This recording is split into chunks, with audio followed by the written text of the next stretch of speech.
नमस्कार. आज आपल्या जिल्हा परिषद प्राथमिक शाळा गणेगाव खालसा या ठिकाणी मी आपल्या शाळेचे मुख्याध्यापक व शाळा व्यवस्थापन समितीची मुलाखत घेण्यासाठी आलेलो आहे. तर या ठिकाणी मी शाळेचे मुख्याध्यापक या ठिकाणी ते त्यांचा स्वतःचा परिचय करून देतील. नमस्कार. माझे नाव पंडित आनंद वेताळ, मुख्याध्यापक जिल्हा परिषद प्राथमिक शाळा गणेगाव खालसा, तालुका शिरूर, जिल्हा पुणे, केंद्र कोंडापुरी. तर सर, यामध्ये आपल्या शाळेचा इतिहास आणि आजची वाटचाल थोडक्यात सांगा. आपल्या शाळेची स्थापना 1 ऑगस्ट 1920 म्हणजे स्वातंत्र्यपूर्व काळामध्ये झालेली आहे. शाळेचा गौरवशाली इतिहास आहे. या गणेगावला अधिकाऱ्यांचे गाव असं म्हटलं जातं. शिष्यवृत्तीची परंपरा पहिल्यापासून या गावामध्ये आहे आणि दातृत्व या गावातील नासानासात भिनलेलं आहे. अतिशय चांगल्या प्रकारची परंपरा या शाळेची आणि गावाची आहे. सध्या आपल्या शाळेमध्ये किती वर्ग आहेत, विद्यार्थ्यांची संख्या किती आहे आणि शिक्षकांची संख्या किती आहे? सध्या आपल्या शाळेमध्ये इयत्ता 1ली ते 7वी पर्यंतचे वर्ग आहेत. बरोबर. एकूण विद्यार्थीपट 151 आहे. माझ्यासह 7 शिक्षक कार्यरत आहे आणि यावर्षी ग्रामस्थांतर्फे एका शिक्षिकेची निवड मानधनावर केलेली आहे. शिल्पा कळमकर म्हणून त्या कार्यरत आहेत. तर शाळेची जी प्रमुख उद्दिष्टे आहेत आणि विद्यार्थ्यांच्या सर्वांगीण विकासासाठी शाळेमध्ये कोणते कोणते उपक्रम राबवले जातात? आपल्या शाळेमध्ये शाळेची सुरुवातच परिपाठाने होते.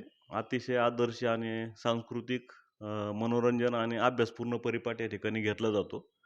परिपाठामध्ये विद्यार्थ्याची जडणघडण चांगल्या प्रकारे व्हावी म्हणून शाळेचा परिपाठ हा चांगल्या प्रकारे घेतला जातो. त्याचबरोबर शाळेमध्ये अनेक प्रकारच्या योजना शासनातर्फे आणि काही शाळेतर्फे राबवल्या जातात.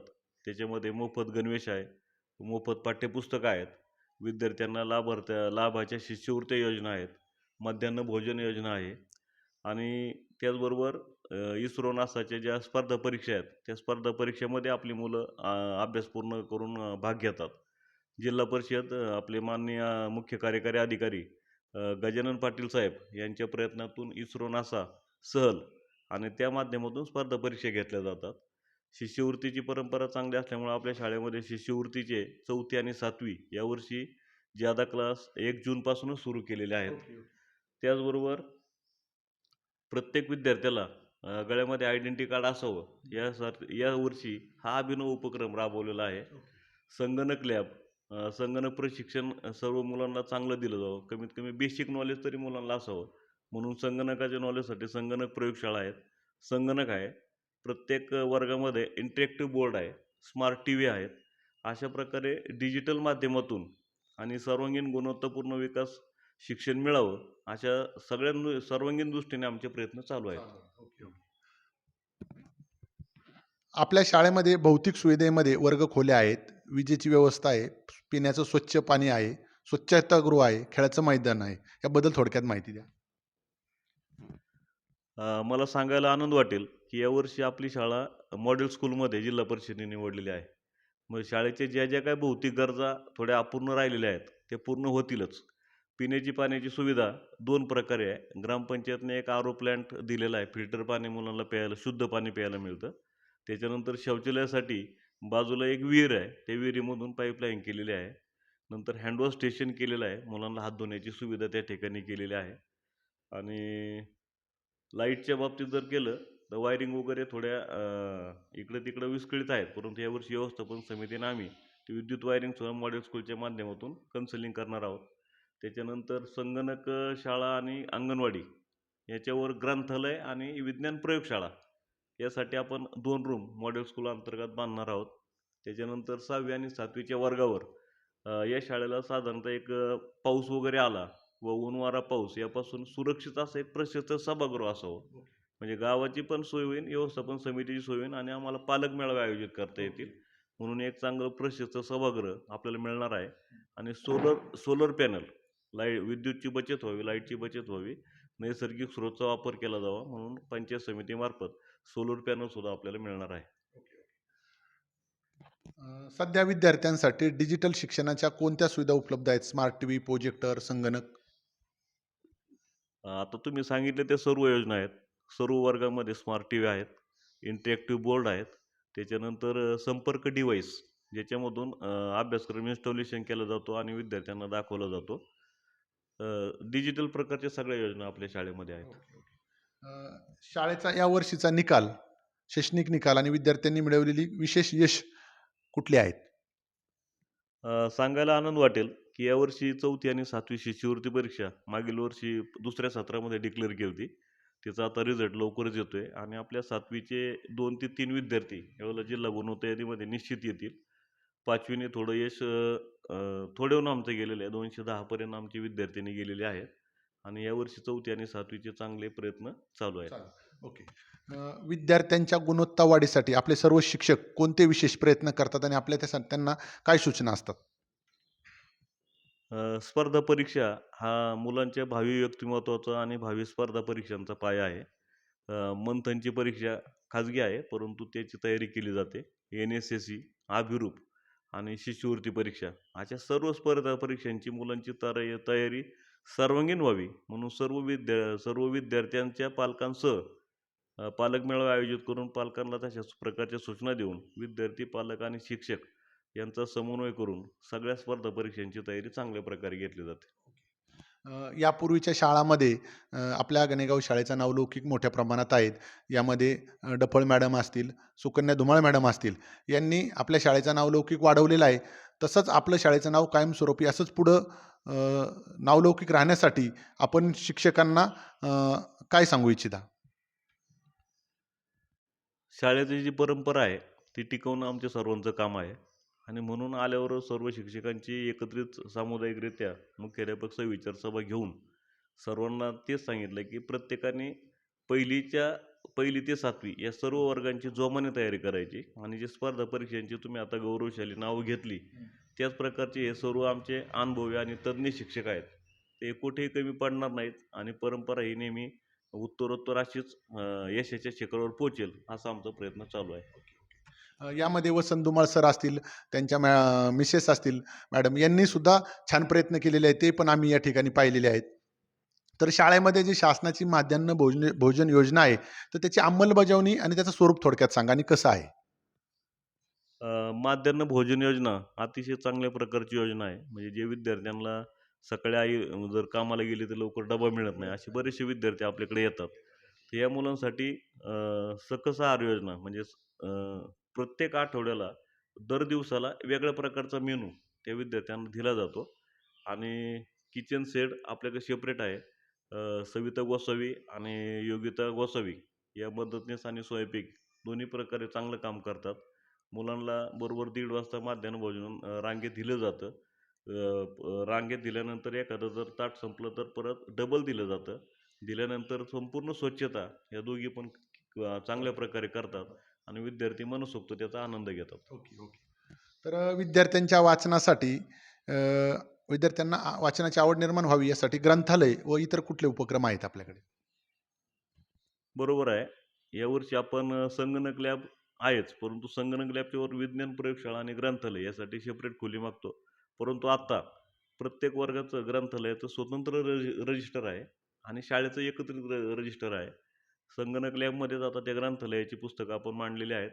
ज्या विद्यार्थ्यांना वाटेल त्या विद्यार्थी त्याप्रमाणे नोंद करतात आणि ग्रंथालयाच्या पुस्तकांचा उपयोग करून घेतात. क्रीडा, सांस्कृतिक, विज्ञान प्रदर्शन किंवा इतर स्पर्धामध्ये विद्यार्थ्यांचा सहभाग कसा असतो? अतिशय भरीव आणि सक्रिय सहभाग असतो. मागील वर्षी विज्ञान प्रदर्शनामध्ये आपला एक प्रोजेक्ट जिल्हा पातळीवर निवडलेला आहे. सोनवणे मॅडम आणि त्यांच्या जे 2-3 विद्यार्थी आहेत, वाघोली या ठिकाणी आपला प्रोजेक्ट घेऊन गेल्या होत्या. त्याच्यानंतर वक्तृत्व आणि कविता गायन याच्यामध्ये सुद्धा आपले जिल्हा पातळीवर विद्यार्थी मागच्या वर्षी जिल्हा पातळीवरच गेलेले आहेत. नंतर गौरव बडे म्हणून विद्यार्थी थाळीफेक, गोळाफेक आणि लांब उडी या तिन्ही कलागुणांमध्ये तालुका पातळीपर्यंत एकटा पोहोचलेला आहे. मिळवलेला आहे. त्याच्यानंतर कविता गायन स्पर्धेमध्ये बीट पातळीवर 6वीच्या वर्गाचा प्रथम क्रमांक आला होता आणि बाकीच्या ज्या सांस्कृतिक आणि क्रीडा स्पर्धा आहेत, त्या सर्व प्रकारची तयारी आम्हाला घेतली जाते. बीट पातळीपर्यंत मागील वर्षी आम्ही आगेकूच केलेली आहे. यावर्षी आमची तालुका पातळीपर्यंत आणि जिल्हा पातळीपर्यंत निश्चित असेल. Okay, okay. आता सध्या आपण पाहतो विद्यार्थ्यांच्या सुरक्षेसाठी शाळेत कुठल्या उपाययोजना किंवा सीसीटीव्ही किंवा अजून काही कंपाऊंड वगैरे काय काय सांगू शकाल सर? यावर्षी मॉडेल स्कूलमध्ये जे अधिकारी परीक्षण करून गेलेले आहेत, तर आपली संरक्षक भिंत एक साधारणतः 3 फूट उंच बांधणार आहेत आणि त्याच्यावर सर्किल आकार तारेचं कंपाऊंड करणार आहेत. म्हणजे ती सुरक्षित दृष्टीने भक्कम होईल. शिवाय विद्यार्थी शाळेत आल्यानंतर गेट बंद केलं जातं आणि डायरेक्ट शाळा सुटल्यानंतर तो विद्यार्थी गेटच्या बाहेर जातो. विद्यार्थी वर्गाच्या व्यतिरिक्त जर कुठं जायचं असेल, तर आमची परवानगी घेऊनच बाहेर जातो. कोणत्याही प्रकारचे पालक किंवा कोणी आले, तर पहिल्यांदा ऑफिसशी संपर्क साधतात आणि मगच वर्गाकडे जातात. तर पुढचा प्रश्न आहे, पालक आणि शाळा यातील समन्वय राखण्यासाठी काय शाळेकडून उपक्रम केले जातात? आमची साधारणतः दर महिन्याला प्रत्येक वर्गाचं एक पालक मीटिंग घेतली जाते. आत्तापर्यंत यावर्षी इयत्ता 7वी आणि इयत्ता 1ली या वर्गाने पालक मीटिंग आयोजित केलेली आहे आणि राहिलेले जे वर्ग आहेत त्यांच्या सवडीनुसार ते पालक मीटिंग आयोजित करणार आहेत आणि नंतर पूर्ण पालकांचा आम्ही एक मेळावा आयोजन करणार आहोत. या पालक मेळाव्यातून आमच्यात काही उणिवा असतील, म्हणजे शाळेमध्ये काही उणिवा असतील किंवा विद्यार्थ्यांना शिकवताना आमच्याकडून काही उणिवा राहत असतील किंवा पालकांकडून काही उणिवा राहत असतील, याचं विचारमंथन केलं जातं आणि या पालक मीटिंगमधून पालकांना एक संदेश दिला जातो, की मुलं ही फक्त आमच्याकडेच सोपवली म्हणजे आपला कार्यभाग संपला असं नसून, तर विद्यार्थ्यांनी घरी अभ्यास केला का? त्याची संगत कोणती आहे? तो मोबाईल किती वेळ पाहतो? टीव्ही किती वेळ पाहतो? त्याच्यानंतर तो दैनंदिन अभ्यास सोडून इतर कोणाबरोबर रमलेला असतो. ओके. ह्या सगळ्या गोष्टी जर तुम्ही सूचकपणे जर टिपल्या नाहीत, तर एक प्रकारे आम्ही इकडे वर्गात शिकवणार आणि दुसरीकडे त्याचं बौद्धिक ऱ्हास किंवा सामाजिक ऱ्हास होईल. म्हणून पालकांना आम्ही सजग करण्याचं काम नेहमी पालक मेळाव्यातून करतो. Okay, okay. आपल्या या कार्यक्रमामध्ये शाळा व्यवस्थापन समितीचे अध्यक्ष प्रवीण दंडवते आणि तसेच उपाध्यक्ष दिलीपजी चातुर हे आवर्जून उपस्थित आहेत. तर त्यांना माझा एक प्रश्न आहे, शाळा व्यवस्थापन समितीची भूमिका शाळेच्या विकासात किती महत्त्वाची आहे? तर या ठिकाणी चातुरजी बोलतील. आज या ठिकाणी आपल्या जिल्हा परिषद प्राथमिक शाळा गणेगाव खालसा आणि जे ग्रामस्थ आहे हे खूप सहकार्य करत आहेत. आता एक कळमकर मॅडम म्हणून इथं पहिली आत्ता शिकवण्यासाठी लोकवर्गणीतून त्यांचं मानधन देण्याचं ठरवलेलं आहे आणि ते मानधन एक दरवर्षी ग्रामस्थच देणार आहे. म्हणजे आपल्या शाळेसाठी आपली शाळा या उद्देशाने सर्व पालक, अधिकारी आणि ग्रामस्थ यांचा वाटा आपल्याला सगळ्यात महत्त्वाचा आहे. बरोबर. यानंतरनं सध्या शाळेसमोर कोणती प्रमुख आव्हाने आहेत ती सोडवण्यासाठी काय प्रयत्न सुरू आहेत? तर या ठिकाणी अध्यक्ष आपल्याला 2 मिनिटं सांगतील. सॉरी. नमस्कार. मगाशी सर बोलले होते, की मॉडर्न स्कूलसाठी आम्ही प्रयत्न केला. त्यानंतर मॉडर्न स्कूल आल्यानंतर आम्ही सीआरएस फंड साठी कंपनीत धाव घेतली आणि त्यानंतर ते काम झालं. असे मिळून आम्हाला भरपूर असे काय आमच्याकडून जेवढं पाहिजे तेवढं आम्ही पूर्णपणे प्रयत्न चालू आहे आणि धन्यवाद. आपण अतिशय सुंदर या ठिकाणी शाळा व्यवस्थापन समितीचं योगदान आणि आपण या ठिकाणी वेळ देत असतात. तर सध्या शाळेसमोर कोणती प्रमुख आव्हाने आहेत आणि ते सोडवण्यासाठी आपण काय प्रयत्न करणार आहेत सर? सध्या शाळेपुढे एकच आव्हान आहे. आपल्या गावातील काही विद्यार्थी दुसऱ्या शाळेमध्ये ॲडमिशन घेतलेलं आहे. या गावातील काही ग्रुप म्हणजे व्यवस्थापन समितीचे अध्यक्ष, उपाध्यक्ष, सामाजिक कार्यकर्ते माननीय पंकजी बांगर, त्याबरोबर मनेजी बांगर, संपतरावजी रुके असा आपला ग्रुप तयार केला होता आणि उन्हाळ्याच्या सुट्टीमध्ये आपण प्रत्येक पालकांच्या घरी, की इकडं-तिकडं मुलांना ॲडमिशन घेण्यापेक्षा जे काही शिक्षणाचा प्रवाह आहे तो आपल्या गावातच आहे आणि आपल्या गावची जर शाळा टिकवायची असेल, तर आपल्या सगळ्यांना प्रयत्न करणं गरजेचं आहे. म्हणून आम्ही प्रयत्न केलं आणि सांगायला आनंद वाटेल, की यावर्षी आपल्या शाळेचा विद्यार्थी संख्या वाढलेली आहे. मागच्या वर्षी 142 होते, आता 151 आहेत आणि संतोष महाराज खेडकर आणि दादाजी महाराज नरोडे यांच्या प्रयत्नातून जी एक सांप्रदायिक संस्था आहे, त्यांच्याकडून 20 मुलं आपल्या शाळेमध्ये येतात. तर मी गावाला आवाहन करेल, की दुसऱ्या गावातली मुलं आपल्याकडं येणारच आहेत, परंतु आपल्या गावातली मुलं बाहेर जाऊ नये म्हणून आपणच आपल्या मुलांना थोपवणे आणि आपल्या गावच्या शाळेचा अभिमान आपणच बाळगला पाहिजे. आमच्याकडून जर काम करताना काही चुका झाल्या तर तुम्ही आम्हाला सुचवू शकता. परंतु मुलं बाहेर न पाठवता आपण सामोपचाराने ते प्रश्न मिटवू आणि आपल्या गावची शाळेची परंपरा कशी चांगली वाढेल यासाठी आपण सगळेजण प्रयत्न करू. त्याच्यानंतरनं आपल्याला अध्यक्ष सांगतील, की सध्या जी आपली ग्रामपंचायत गणेगाव आहे, तर माननीय सरपंच आणि संपूर्ण बॉडी आणि गाव यांचं शाळेसाठी काय योगदान आहे किंवा काय त्यांची मदत असते किंवा कशी मदत करतात ते थोडक्यात सांगा? त्यांची भरपूर आता शाळेला CCTV कॅमेरे लागत होते. ते CCTV कॅमेरे दिले. म्हणजे जे पाहिजे ते शाळेसाठी पूर्णपणे तत्त्वास आहे. आता आपण हे ऑफिससाठी फर्निचर केले. ते हे फर्निचरला ₹2.5 लाख गेले. पण ग्रामपंचायत CRS फंडामधून 2,40,000 होते. पण ₹2,63,000 ह्या फर्निचरला गेले. पण ग्रामपंचायतीने टोटली पैसे त्यांना वर्ग केले नाही का. आज म्हणजे कोणती भौतिक सुविधा लागत असेल, ते कधी बी प्रयत्न करतात. आता ग्रामस्थांना आपले अभिजित तांबे असतील, आबा बांगर असतील. आता त्या दिवशी मी फोन केला कॅमेऱ्यासाठी, तर लगेच त्यांनी ते कॅमेऱ्यांची माणसं पाठवून लगेच प्रतिसाद केले, की आज उद्या किंवा परवा कॅमेरे बसवून जातील. तर आपण पाहू शकतो या ठिकाणी ग्रामपंचायतची बॉडी असेल आणि ग्रामस्थ यांना माझी शाळा म्हणून वाटते आणि खूप सहकार्य असतं असं या ठिकाणी आपल्याला अध्यक्षांनी सांगितलेलं आहे. तर सरांना माझा पुढचा प्रश्न आहे सर, पालकांनी आपल्या मुलांच्या शिक्षणासाठी कोणत्या विशेष गोष्टीकडे लक्ष दिलं पाहिजे? मगाशीच मी सांगितलं, की पालकांनी आपल्या मुलांची दैनंदिन निरीक्षण केलं पाहिजे. आम्ही दररोज मुलं जाताना त्यांना एकतर अभ्यास ग्रुपवर पाठवलं जातं किंवा त्यांच्या वहीमध्ये लिहून दिला जातो. हा अभ्यास पालकांनी आल्यानंतर मुलांना विचारलं पाहिजे, की आज दिवसभर तुला काय शिकवलं? आज कोणता अभ्यास दिलेला आहे? आणि तो पूर्ण अभ्यास झाल्यानंतर विद्यार्थ्यांना आम्ही पालकांची सही घ्यायला सांगितलेली आहे. कारण हे आमच्या वर्गात जर समजा 40 मुलं असतील, तर 40 मुलांचा अभ्यास एका शिक्षकाला पाहणं थोडं अशक्य होतं. पण एका मुलाचा अभ्यास पालक पाहू शकतात. म्हणून त्या पालकांनी पहिल्यांदा अभ्यास कंप्लीट करून सही करायची आणि नंतर आल्यानंतर आम्ही पाहणार की यांनी सही आणली किंवा नाही, अभ्यास केला किंवा नाही. हा एक आहे. नंतर आपल्या मुलाची संगत त्या विद्यार्थ्यांबरोबर आहे. म्हणजे असं नाही की माझा मुलगा चांगला आणि दुसऱ्याचा वाईट आहे. आपले विद्यार्थी संगत ही नेहमी चांगल्या मुलांबरोबर आहे की नाही याचं ऑब्झर्वेशन पालकांनी केलं पाहिजे. त्याच्यानंतर सध्या संपूर्ण समाजाला वेड लागलं ते मोबाईलमुळं.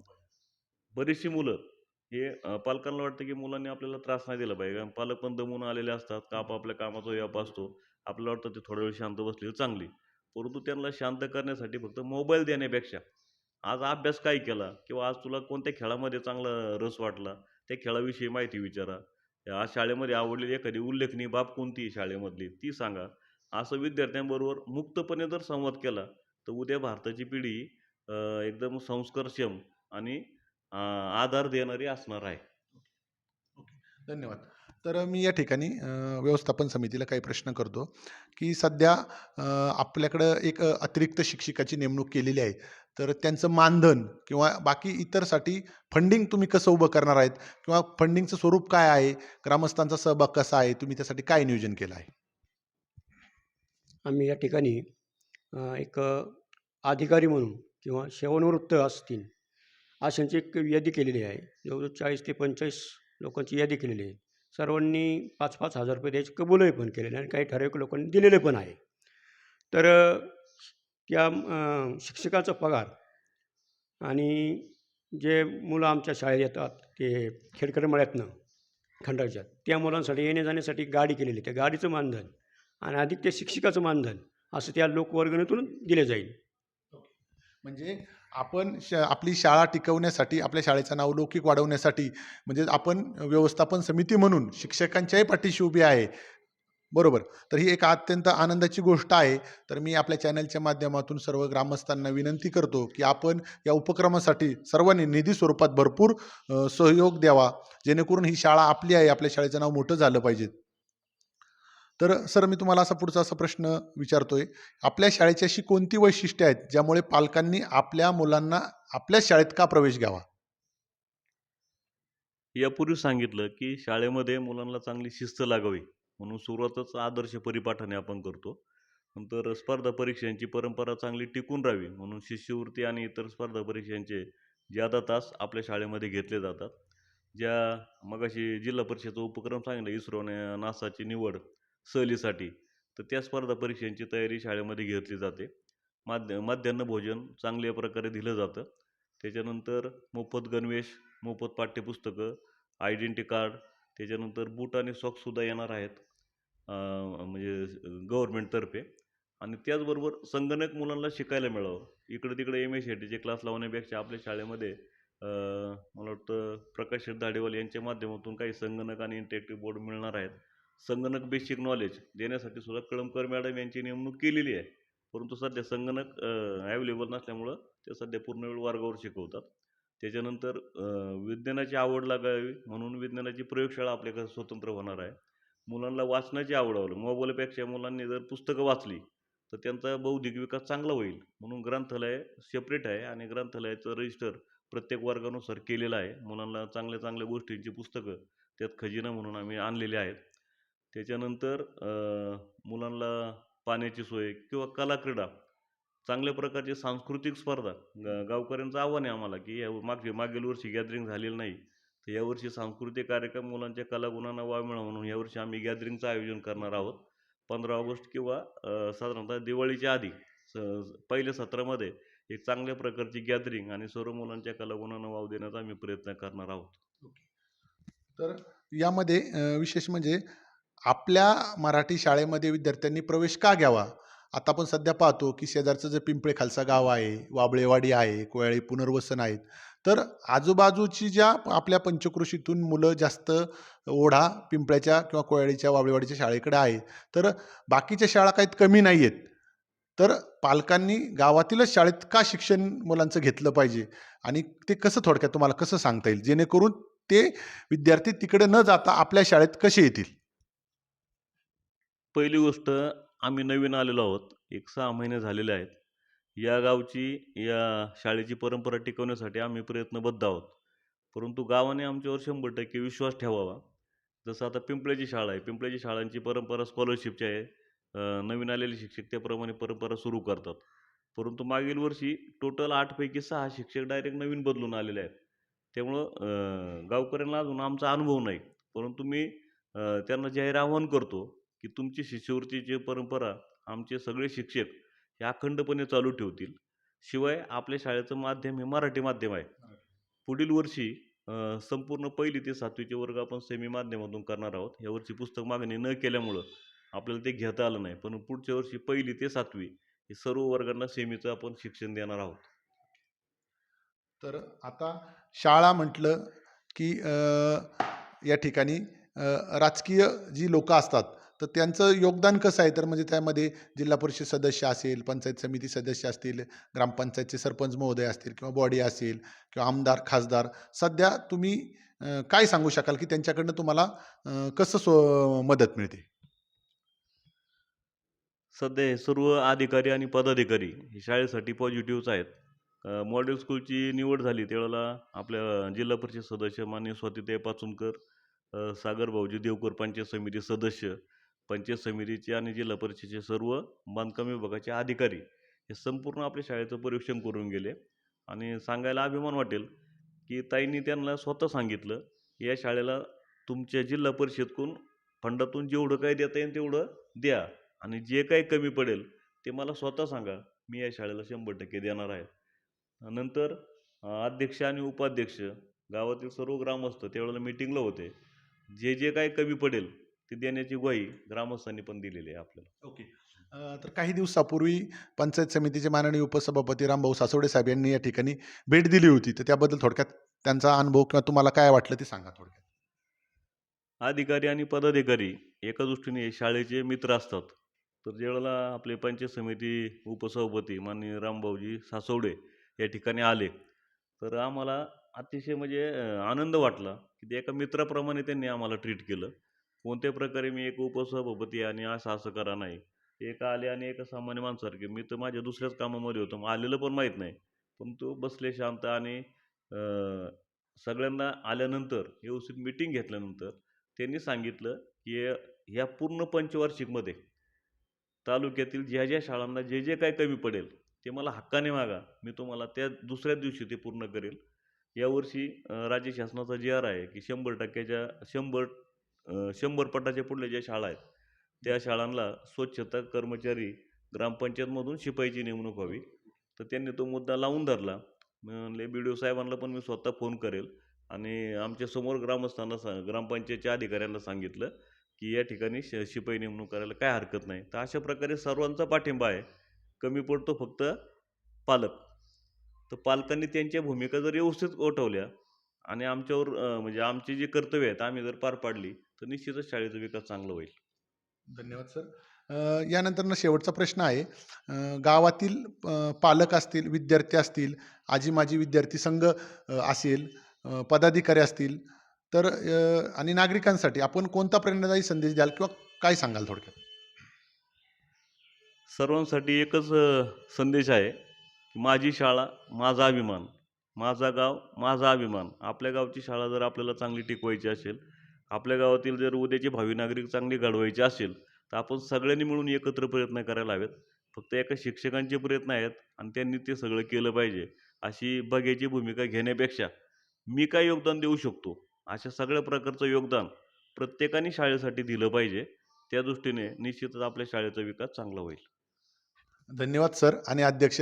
आपण वेळात वेळ काढून आमच्या चॅनलला शाळेच्या योगदानाबद्दल या ठिकाणी आपण विशेष कसं आपलं योगदान असतं याच्या या ठिकाणी आपण माहिती दिलेली आहे. तर मी या ठिकाणी आमच्या चॅनलच्या माध्यमातून आपल्या तिन्ही मान्यवरांचे या ठिकाणी मी आभार व्यक्त करतो. धन्यवाद. धन्यवाद.